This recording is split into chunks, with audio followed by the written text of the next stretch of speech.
Okay, welcome everyone to the second tutorial video in cell biology.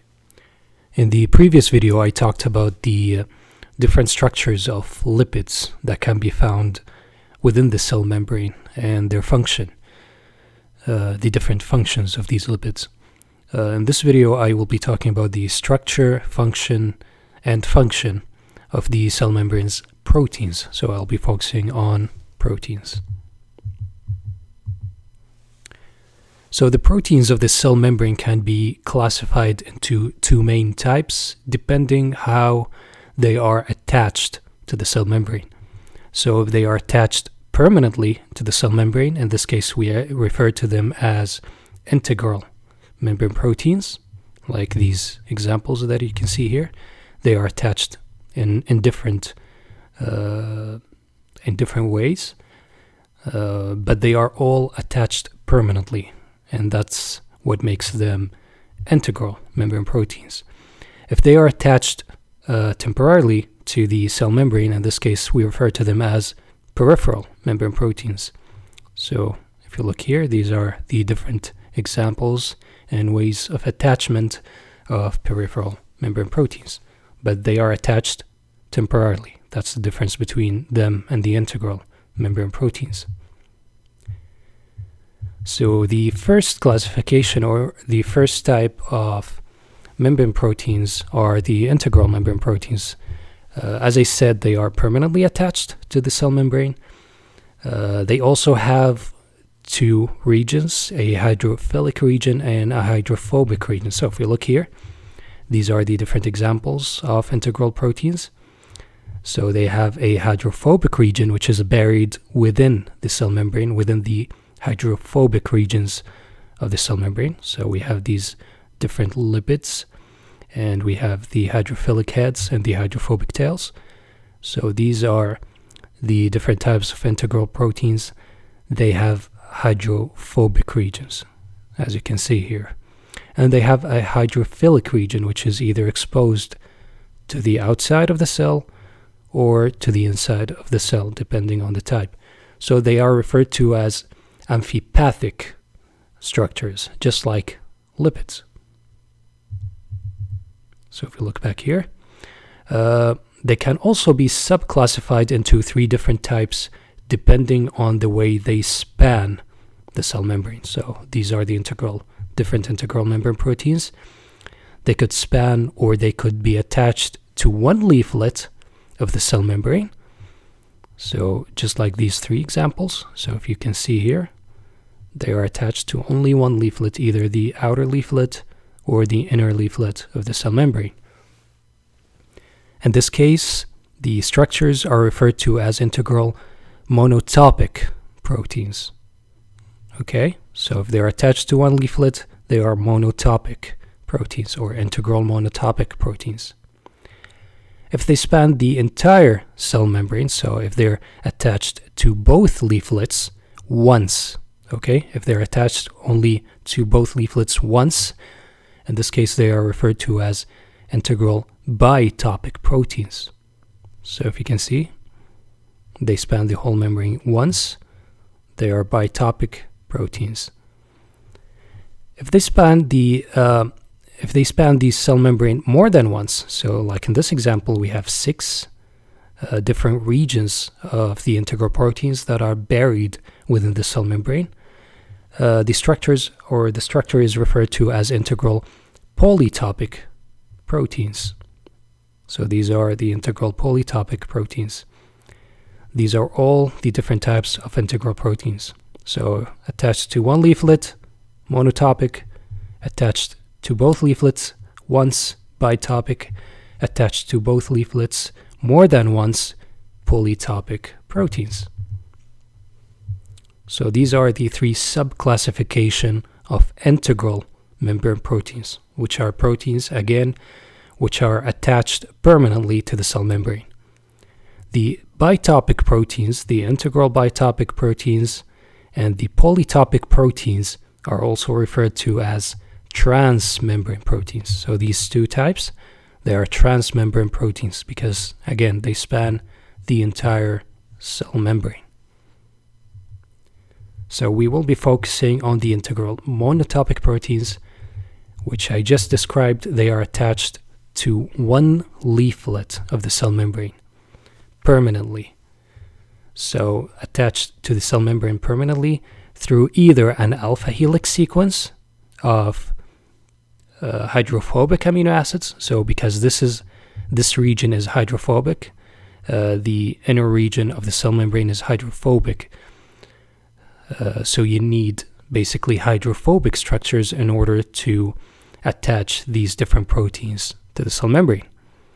So either they can be attached through an alpha helix sequence of hydrophobic amino acids, or they could be attached through lipids, which are hydrophobic structures. In these two cases, they are referred to as lipid-anchored proteins. So there are three major examples of lipid-anchored proteins. One of them is the prenylated or prenylated proteins, which are proteins attached to the cell membrane through a prenyl group, which is a group of 15 to 20 carbon structures. Now, these usually face the cytoplasmic face. So these type of proteins, they face this side, the inner side of the cell. The other types of lipid-anchored proteins are the fatty acylated proteins. These are proteins attached to the cell membrane, to one leaflet of the cell membrane, through a fatty acid, like myristic acid, which is 14 carbon, or palmitic acid, which is 16 carbon. Again, these type of proteins, they usually face the inside of the cell, the cytoplasmic face. And the third type of lipid-anchored proteins are what we call GPI-anchored proteins.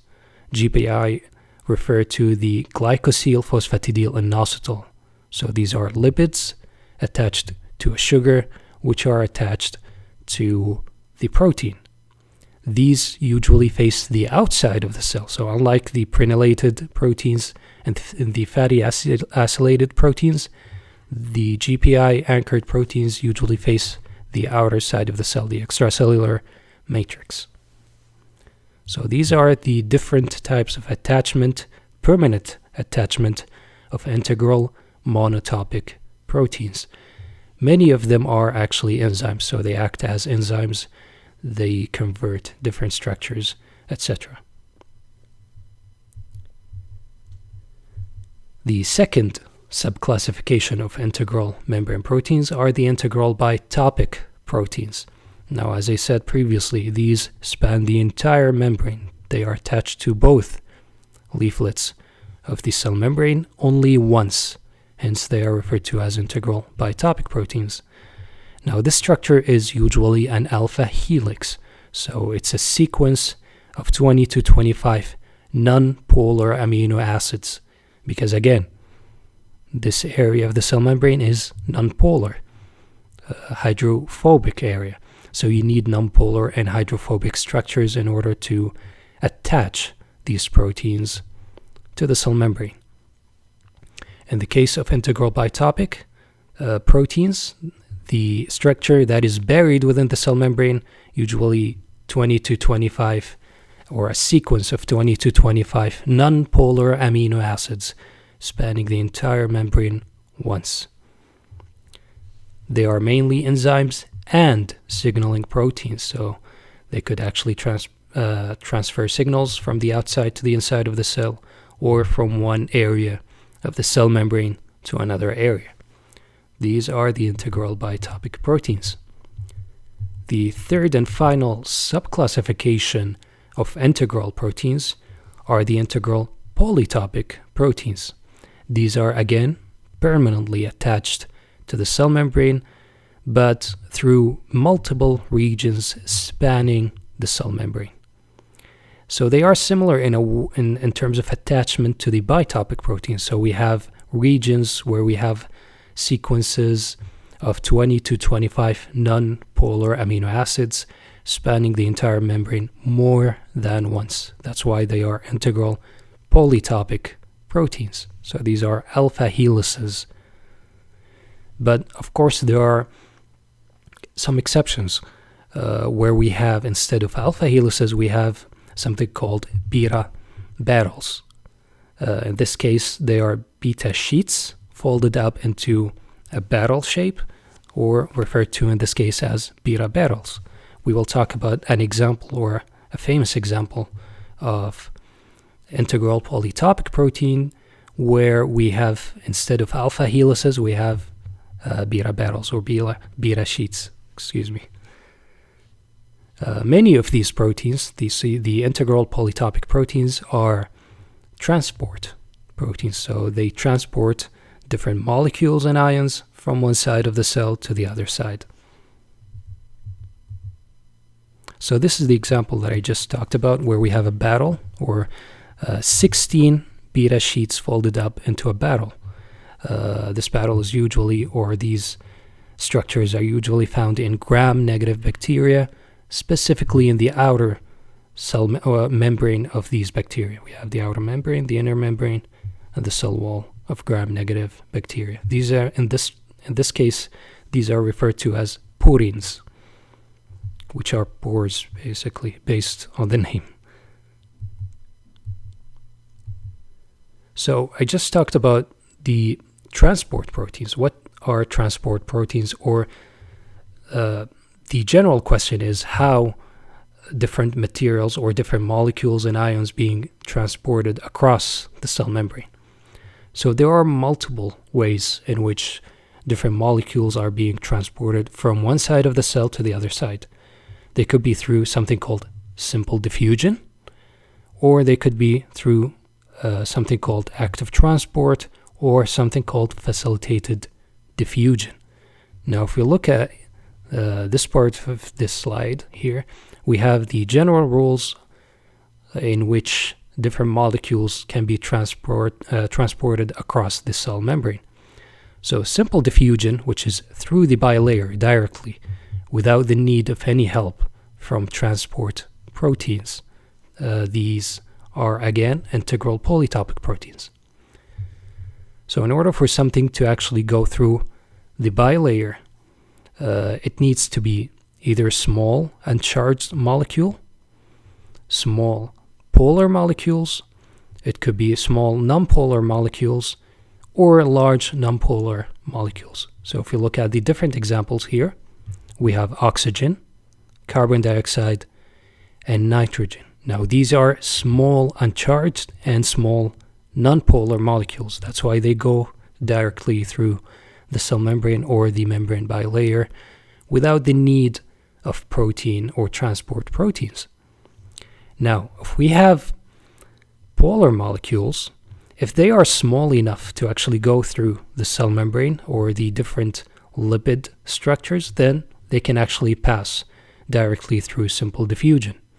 For example, water, it's polar, glycerol and ethanol are polar molecules, but because they're small enough to actually fit through the lipid membrane, they can actually go directly through simple diffusion.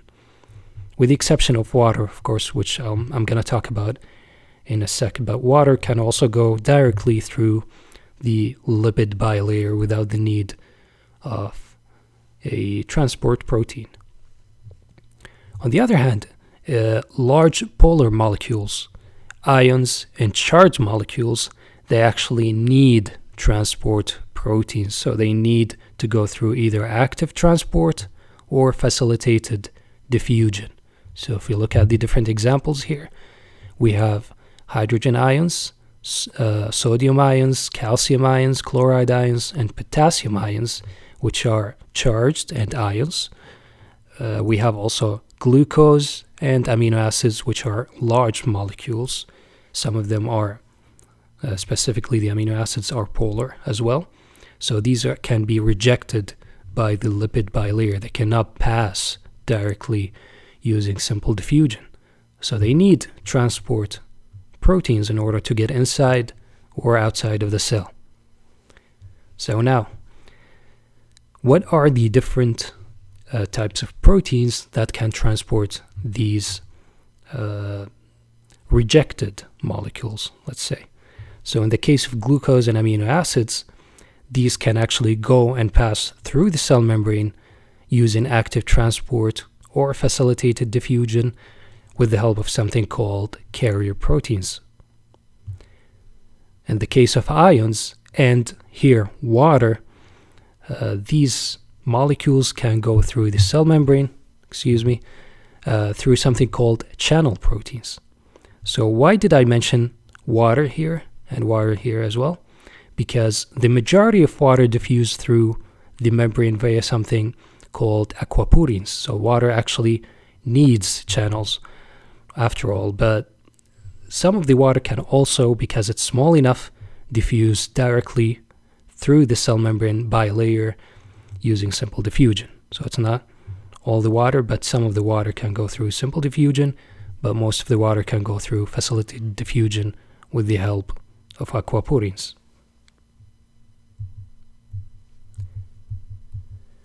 Now, we're going to look at transport proteins that I just mentioned a little bit more. So the examples, or these transport proteins, as I said before, they are examples of integral polytopic proteins. So they have multiple areas spanning the cell membrane. So they can be classified into two main types. They could be something called channel proteins, or they could be something called carrier proteins. So channel proteins, as you can see, they are channels, so they are pores. They allow things directly to go in or out. Carrier proteins, on the other hand, they carry things from one side of the cell, or from the outside of the cell to the inside of the cell, or vice versa. That's why they are referred to as carrier proteins. So the first type, the channel proteins, they always use passive transport. What passive transport means is no need for energy to transport, or as I mentioned before, called facilitated diffusion. So molecules in this case, they don't need energy to transport or to transfer from one side of the cell or from the outside of the cell to the inside of the cell, or vice versa. But they need sometimes, or usually actually, they need things called ligands, or they need other types of signals. For example, change in voltage, like in the nervous system and neurons. So in the nervous system, we have things called neurotransmitters.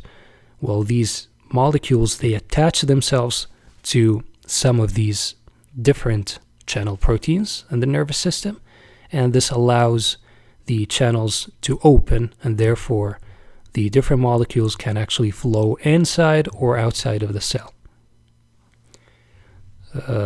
The transport, in this case, as I said, is referred to as passive transport or facilitated diffusion, is basically transport down the concentration gradient, which means that the different molecules and ions can be transferred or move from an area of high concentration of these molecules or ions to areas of low concentration of these molecules or ions.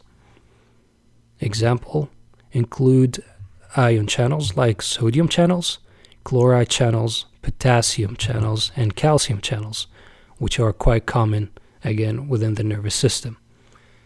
Sometimes these channels are actually always open, so they don't need any signals or ligands. Like, for example, aquaporins, the water channels. They always open, therefore water can flow in or out freely. The second type of transport proteins, specifically the integral polytopic proteins, as I mentioned before, are the carrier proteins. So these carrier proteins can use either passive transport or active transport. And that means sometimes they need energy to transport something from one side of the cell to the other side, or sometimes they don't actually.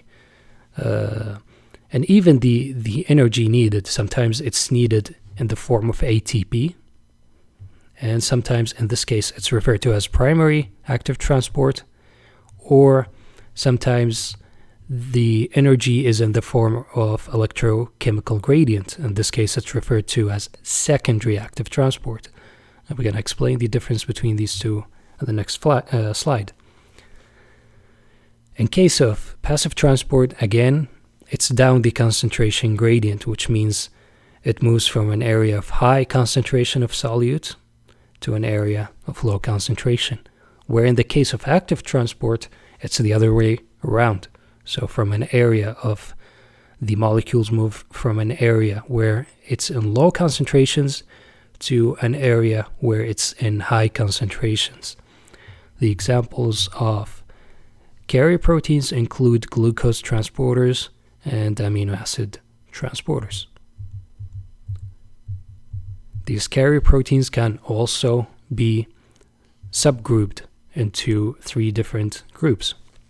So if we look here at the different examples of carrier proteins, the first example that I mentioned before are glucose transporters.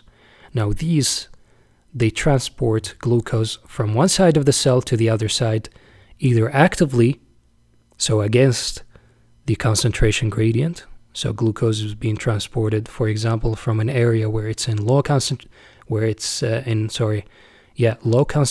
to an area where it's in high concentration, or it can be transported from an area where it's in high concentration to an area where it's in low concentration. In this case, it's referred to as passive transport. So again, glucose transporters can use either active or passive transport. In this case, which is you're looking at here, the glucose it transported, only glucose is being transported, so no multiple molecules are being transported, and glucose is transported in one direction, so either to the outside or to the inside. In this case, this kind of carrier proteins is referred to as uniporter. Again, because it's single molecules are being transported and it's being transported in one direction, uniporters. Another example of carrier proteins are the sodium-calcium exchanger. So these, in this example, multiple molecules are being involved. That's why this kind of carrier proteins is referred to, or are referred to as co-transporters, because they co-transport. Multiple molecules are being involved. And in this specific case, these are referred to as antiporters because some molecules are being transported in one direction, another molecule is being transported in a different direction. So antiporters. Now these use something called secondary active transport. What this means is they use something called electrochemical gradient. So molecules, in this case sodium molecules, are being transported down the concentration gradient. So from an area where it's in high concentration to an area where it's in low concentration. This kind of transport will release some sort of energy, which will be used to transport calcium in the other direction against its concentration gradient. So from an area where it's in low concentrations to an area where it's in high concentrations. So one molecule is being transported, or 3 molecules here of sodium are being transported in one direction, and 1 molecule of calcium is being transported in the other direction. These are antiporters, and this is what I refer to as secondary active transport.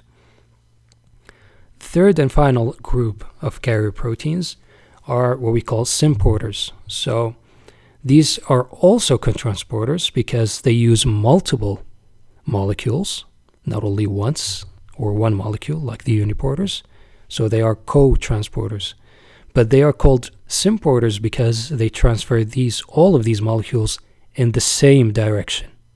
That's why they're not antiporters.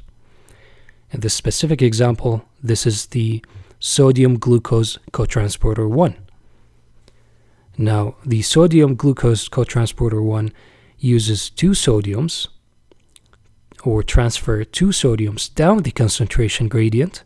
This will release enough energy to transport the glucose against the concentration gradient, but both in the same direction. Okay, so this is also a secondary, or uses a secondary active transport. Now, these kind of co-transporters are common in the epithelial cells of the small intestine, where the sodium-calcium exchangers are common in cardiac muscles. These are the three different groups of carrier proteins. Now we finished talking about the integral membrane proteins. So the second main type of membrane proteins are the peripheral membrane proteins. These are, unlike the integral membrane proteins, they are temporarily attached to the cell membrane. So the integral are permanently attached, the peripheral are temporarily attached to the cell membrane. They span only one leaflet of the cell membrane or the membrane bilayer. So let me show you the example here. So if you look here, these are the different types of attachments of peripheral membrane proteins. So they could be attached in or within the cell membrane to only one leaflet. So they are similar in terms of attachment to the integral monotopic proteins, with the exception that these are temporarily attached, so they can detach from the cell membrane. So this is one way of attachment. Another way is that they use something called electrostatic interactions. So these proteins, they interact with the different types of lipids or with the integral proteins as well. They could interact with the integral proteins which can be found in the cell membrane. So they don't go actually in the hydrophobic region. No, they could stay attached to the surface of the cell membrane. But they can also be buried in the cell membrane or the hydrophobic region of the cell membrane temporarily.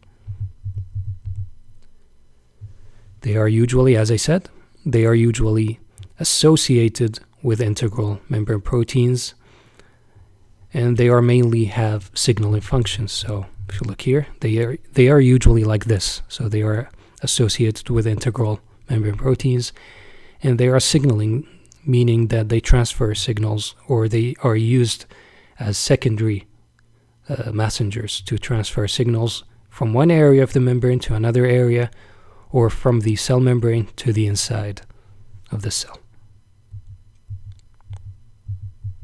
So if we look here, this is one way of the attachment is through lipid anchors. So similar in terms of attachment, as I said, to integral monotopic proteins, except that these are temporarily attached. So they could use, for example, prenyl group to attach to one leaflet of the cell membrane. They could use fatty acids like myristic acid or palmitic acid. And in these three cases, the protein is usually attached to the inside of the cell, so it faces the cytoplasm of the cell. On the other hand, they could also be attached to the cell membrane through GPI anchors or glycosyl phosphatidylinositol, and in this case, they face the outside of the cell, the extracellular matrix. So this is one way of attachment for peripheral membrane proteins, and again, attached temporarily, unlike the integral monotopic proteins, which are attached permanently. Another way of attachment is through, as I said, electrostatic interactions. So either protein-lipid interaction. So, for example, the positively charged amino acids could interact with negatively charged phospholipids like phosphatidylinositol and phosphatidylserine, which are negatively charged or have negatively charged heads. It could also be attached to integral membrane proteins, so protein-protein interaction, again through negative charge, positive charge interaction between the different types of amino acids. This is the second type of attachment, or the second way of attachment for peripheral membrane proteins. So these are examples of the lipid-anchored membrane proteins, whether the integral or the peripheral membrane proteins. So in one way, as I said, they could be attached through, for example, prenyl groups, like in the case of RAS or RAS proteins, which are important in growth, proteins which has functions in signaling and growth. Another way of attachment is through, for example, different types of amino acids, or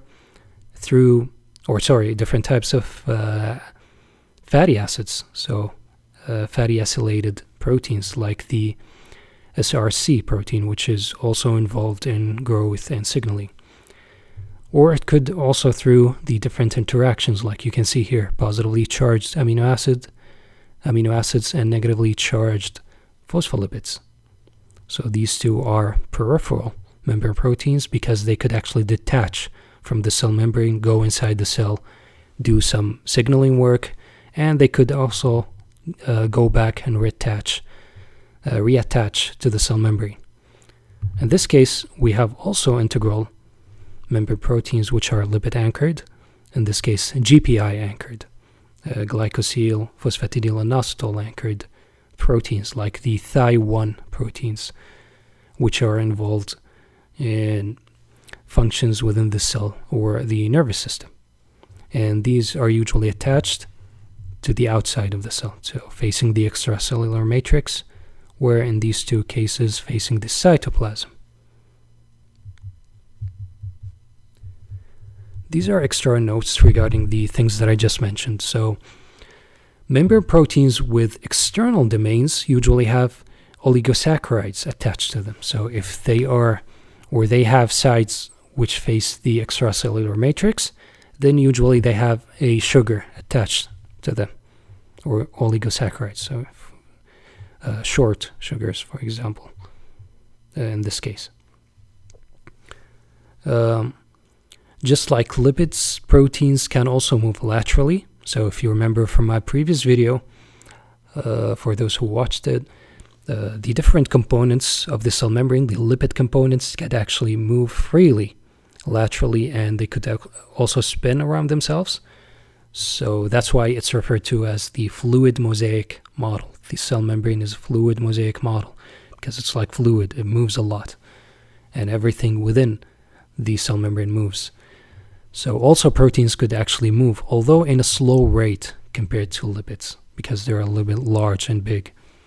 But there are a few examples where these proteins are actually locked in specific places within the cell membrane, so they cannot move. And we will discuss these examples within the next few slides. Integral membrane proteins can only be dissociated from the cell membrane with amphipathic detergents. So the integral proteins which are buried, because they are buried within the cell membrane, so you need to disturb the cell membrane to extract them. So if you work in a lab and you want to extract integral proteins, you use something like detergents, which are amphipathic, in order to extract these proteins. And this will destroy the cell membrane. Where in the case of some peripheral membrane proteins, they could be actually dissociated with extreme pH and high salts. So sometimes you don't need to disturb the cell membrane to extract peripheral membrane proteins, because they could be attached through interactions. But in the case of some integral or peripheral membrane proteins, which we discussed, which are attached through lipid anchored, for example, or lipid anchors, then you need to disturb the membrane because you cannot extract them by high salts or extreme pH. And we will discuss the different examples in a few slides. So one of the examples where proteins or membrane proteins are locked in specific areas within the cell membrane are band 3 and glycophorin C. Now these two proteins can be found in erythrocytes, red blood cells. Now these cannot move laterally, so they cannot move to the side or that side because they are attached to a membrane cytoskeleton protein, which is called spectrin in this case. So you can see the spectrin goes through the different protein structures, and therefore it makes these two proteins stuck in certain positions within the cell membrane. So this is one of the examples where proteins cannot move freely within the cell membrane. Another examples in enterocytes, or the proteins of enterocytes. They are, if we look here, these are the different cell types within enterocytes. So within the intestines, this is the intestinal lumen, and these are the connective tissues. We have the different capillaries here. So we have two sides of these cells. We have the apical side, and we have the basal side. Now, the proteins of the apical sides, the apical proteins, are usually function in absorption, because we have the food here, we have the different enzymes, and the different structures, basically, which need to be absorbed inside the body. So therefore, these proteins are usually specialized in absorption, where these proteins here, the basal proteins, are absorbed in, or are functioning, and they function in delivering the different structures to the connective tissues, the different connective tissue cells, and to the capillaries. So that's why we have tight junctions, and these tight junctions, they prevent these different proteins from going to the other sites, because you don't want the proteins which function in absorption in this area. You don't want any absorption here. And you don't want these proteins which function in delivering the different components to the blood in here, because we don't have capillaries or blood here. So that's why we have the tight functions, or tight junctions, sorry.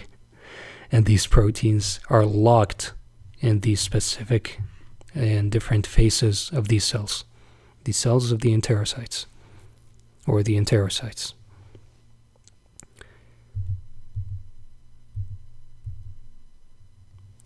So again, if we look here, if we want to extract integral membrane proteins, we need to use detergents, as I said. For example, octyl glucoside. Now, this is a detergent that has a hydrophilic head and hydrophobic tail, so it's amphipathic, similar in terms of structure to phospholipids and to also the integral proteins as well. So you need to use detergents in order to extract, for example, in this case, integral bitopic proteins. And this will disturb the entire membrane, because the detergent will interact with the different lipids, and therefore the cell membrane will disintegrate. Where in the case, or some cases, of peripheral membrane proteins, and these two examples where we have interactions, these proteins interact through electrostatic interactions. You can use high salts like sodium bromide, or high pH alkaline like sodium carbonate, to detach these proteins without disturbing the membrane or the integral proteins. So all of these, they will be intact, but these will be detached. But there are some examples, for example, wow, I'm using the word example a lot, so excuse me. So in the case of lipid-anchored peripheral proteins, which are buried within the cell membrane, you need to use the same protocol as integral proteins, because they are buried again within the cell membrane. So you need to disturb the cell membrane to extract them.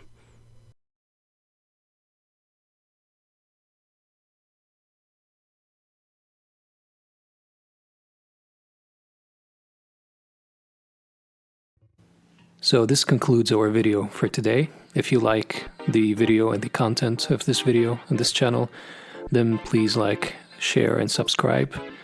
You may also visit our website for further updates in the future. Thank you very much, and see you in future videos.